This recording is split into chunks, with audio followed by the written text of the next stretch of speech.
আপনার বাচ্চা কি রাতে মুখ হা করে ঘুমায়, নাক ডাকে, জোরে শ্বাস নেয়?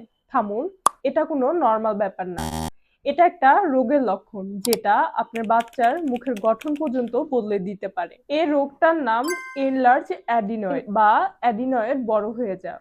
নাকের পেছনে গলার সাথে যেখানে মেশে সেখানে একটি ছোট গ্রন্থি থাকে।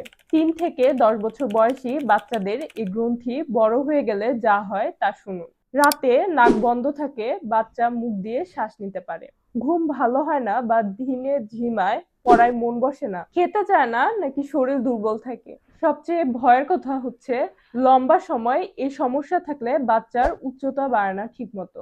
ডাক্তাররা বেশিরভাগ সময় সার্জারির কথা বলেন, কিন্তু সার্জারির পরেও অনেক ক্ষেত্রে আবার বেড়ে যায়। কেন জানেন? কারণ আসল সমস্যাটা এখনো সারেনি।